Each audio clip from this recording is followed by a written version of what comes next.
Hello, this is Graham Plaster, co-host of the Joint Military Pitch Day for the America's Future series on October 26th.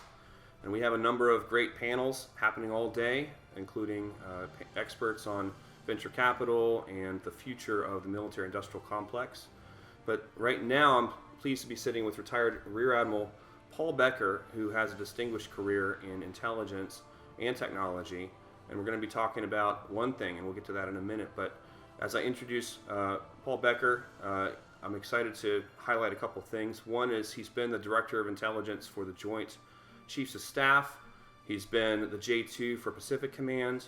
He's also been the J2 for ISAF in Afghanistan. And in 2016, he headed the landing team for intelligence community political appointments for the Trump administration. Most recently, he's been a consultant for his own firm, T3, which is teamwork, tone, and tenacity, three leadership principles he champions all over the globe. So tonight, we want to talk about one thing, and what's that one thing? If I had to just pick one thing for this summit, I'd say it's China. Their influence is and should be considered pervasive in all walks of American life. I consider China an existential threat to the United States. Not in terms of old-fashioned Soviet Union nuclear throw-weight, but in terms of the comprehensive application of Chinese state activity could change our comfort zone and the way that we like to do business in the United States. And when I say this, I'm talking in four key areas: diplomatic, information, military, and economic. And economic is not just simply a ledger sheet and dollars and cents. It's, as Secretary Ellen Lord talks about, trusted capital, ensuring that investments are proper, and supply chain security and supply chain resiliency as well. The Chinese have a name for what they're doing here, and they call it their Grand Strategy for Rejuvenation. And they have a time frame. It's by the year 2050. That's the 100th anniversary of the founding of the Chinese Communist Party. And their goal by that time frame is to be the preeminent power in Asia. And that's a zero-sum game. If they're the preeminent power, then others will not be. And the goal of being the preeminent power in Asia, according to Chinese, is to have a harmonious Asia. Of course, it's only harmonious if you do things the Chinese way.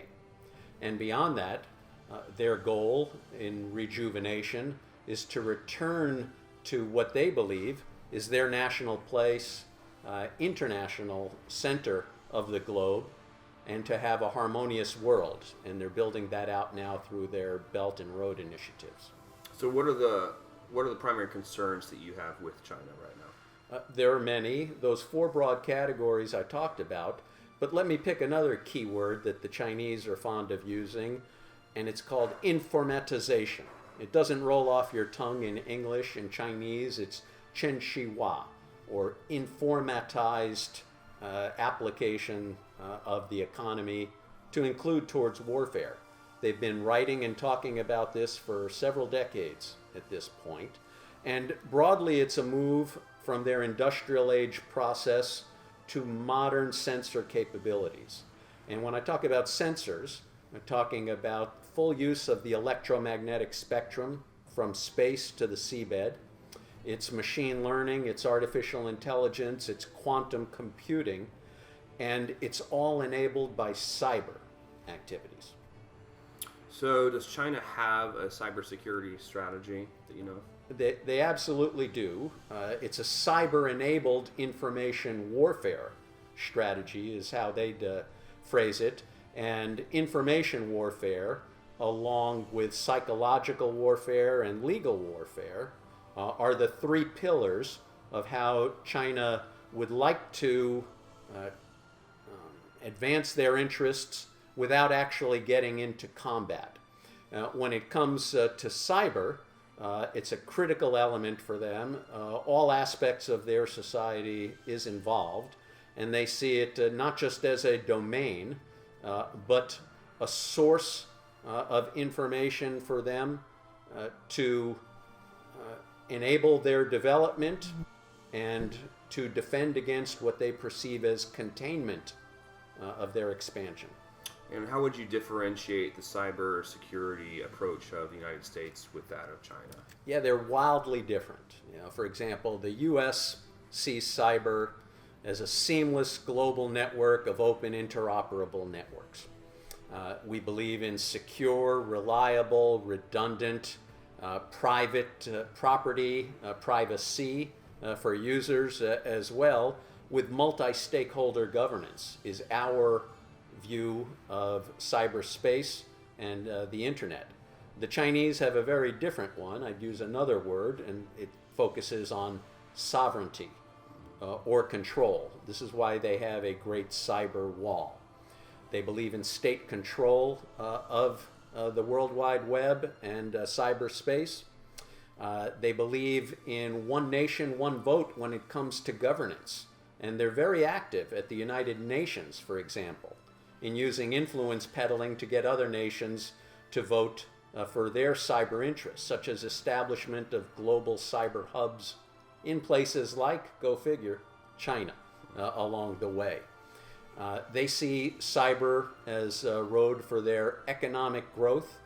They use the World Wide Web and its pathways for what they call network reconnaissance to help fuel their economy by stealing others' intellectual property. And it helps with the goal of maintaining stability for the Chinese Communist Party. Well, thank you so much for sharing your insights on China specifically and technology. And also, do you have any other parting comments for this group today as we look at these pitches and panels? A final thought. There should be more dialogue in depth about understanding of the Chinese grand strategy for rejuvenation across the spectrum, not just at AFS type forums. Because in the US, when we don't understand an adversary's strategy, we may be thinking that their acts are random and we're responsive and reactive to them. I think back to my service in Southwest Asia over the last couple of decades, and ultimately we got the upper hand in counterinsurgency operations because we understood that to defeat an adversary, we needed to fight their strategy and not just their forces. So a greater understanding of Chinese grand strategy will enable comprehensive U.S. diplomatic, information, military, and economic counter strategies to ensure our decision advantage and success. So with that, enjoy the rest of your day with Joint Military Pitch Day, and if you have specific thoughts about great power competition with China, please feel free to engage in our chat rooms and discussions. Thank you.